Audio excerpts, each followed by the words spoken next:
porter of Helgi, he should have old turning the key. Knock, knock, knock. Who's there? In the name of Weaselpop.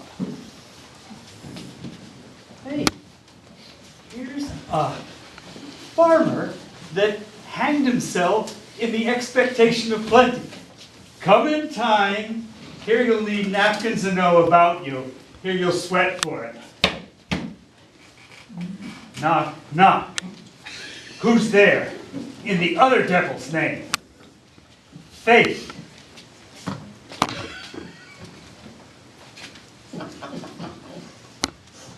Equivocator. Here's an equivocator that would swear in both the scales against either scale, yet could not equivocate to heaven.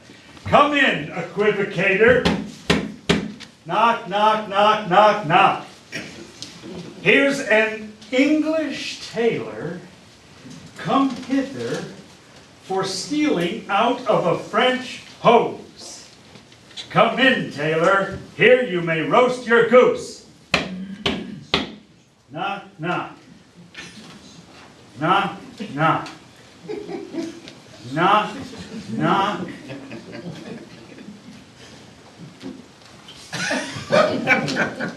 Knock, knock.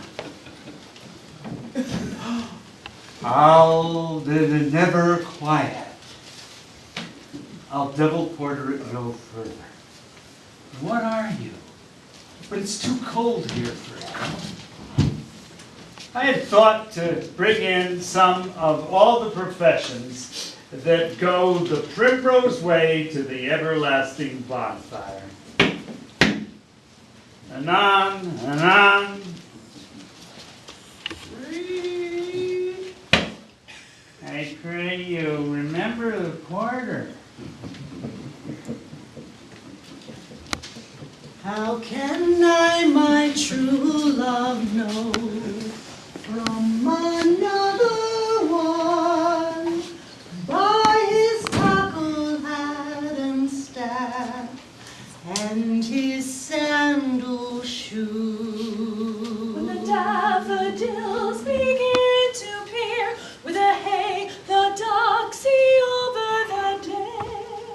The poor soul sat sighing by a sycamore tree, singing willow, willow, willow. Hey ho, sing hey ho, unto the green holly.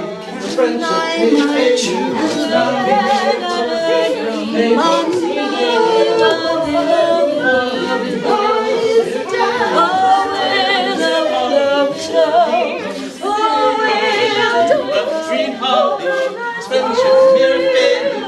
Weeds, your unusual weeds, to each part of you does give a life. No shepherdess, but Flora, appearing in April's front. This, your sheep sharing, is a meeting of the petty gods, and you, the queen on't. My gracious lord, to chide at your extremes does not become me. Oh, pardon that I named them. Your gracious self, the gracious plot of land that you've acquired was sheathed wearing, and me, most goddess-like, pranked up, and in our feast in every mess, the folly and the feeders digested with a custom. I should blush to see you so attired, swoon to show myself a glass. I bless the time my good falcon made her flight across thy father's land. Read the Hermania. indictment. Hermania, thou art hereby accused of adultery, treason, and conspiracy to murder the king, our lord. Since what I am to say must be but that which contradicts my accusation, and the testimony on my part, none other but what comes from myself, it shall scarce boot me to say not guilty. Mine integrity being counted falsehood shall, as I express it, be so received. But thus, if divine powers behold our human actions as they do, I doubt it not that but innocence shall make false accusations blush, and tyranny tremble at patience. I ne'er heard yet that any of these bolder vices wanted less impudence to gainsay what they did than to perform it first. That's true enough, though 'tis a saying, sir, not due to me. You will will not own it. More than mistress of which comes to me in name of fault, I must not at all acknowledge. For Polixenes, with whom I am accused, I do confess I loved him, as in honor he required. With such a love as might become a lady like me, with a love even such, so in no other but yourself commanded, as it was yours. Now, for conspiracy, I know not how it tastes, though it be dished for me to try how. You knew of his departure, as you know what you have undertaken to do in his absence. Sir, my life stands in the level of your dreams, which I lay down. Your actions are my dreams. You had a bastard by Polixenes, and I but dreamed it. You were past all shame. Those of your fact are so past all proof, which to confirm defends or then denies.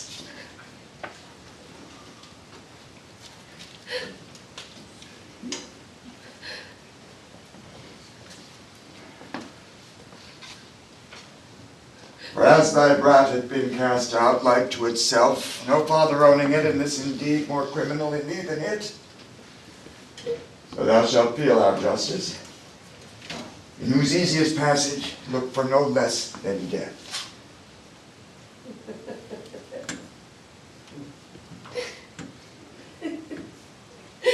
Sir, spare your threats. To me life can be no commodity. The crown and comfort of my life, your favor I do give lost, for I do feel it gone, but know not how it went. My second joy and first fruits of my body, from his presence I am barred like one infectious. My third comfort, starred most unluckily, is from my breast, the most innocent milk in its most innocent mouth, hailed out to murder. Myself on every post proclaimed as strumpet, with immodest hatred the childbed privilege denied which longs to women of all fashion. Now tell me, my liege, what blessings I have here alive that I should fear to die. Therefore proceed. But yet hear this. If I shall be contemned upon surmises, all proofs sleeping else, but what your jealousies awake, I tell you 'tis rigor and not law. Your honors all, I do refer me to the oracle. Apollo, be my judge. By Jove, afford you cause. To me the differences causes dread. Your greatness was not meant to be used for fear, but even still I tremble to think that your father may pass this way as you did. How would he look to see his work so nobly and vilely bound up? What would he say, and how would I in these borrowed flaunts hold the sternness of his presence? Apprehend, nothing but jollity. The gods themselves, humbling their deities to love, have taken the shapes of beasts upon them. Jupiter became a bull and bellowed. The green Neptune a ram and bleated. And the fire-robed god, golden Apollo, a poor humble swain, as I see now. Their transformations were never for a piece of beauty so rarer, nor in a way so chaste. For my desires run not before mine honor, nor my lusts burn harder than my faith. Your vessels and your spells provide your charms and everything beside. I am for the air. This night I'll spend unto a dismal and a fatal end. Great business must be wrought ere noon. Upon the corner of the moon there lies a vaporous drop profound. I'll catch it ere it hits the ground, and that, distilled by magic's light, shall raise such artificial sprites that in the strength of their illusion shall lead him on to his confusion. He shall spurn fate, scorn death, and bear his hopes both wisdom, grace, and fear. And we all know that security is mortal's chiefest enemy.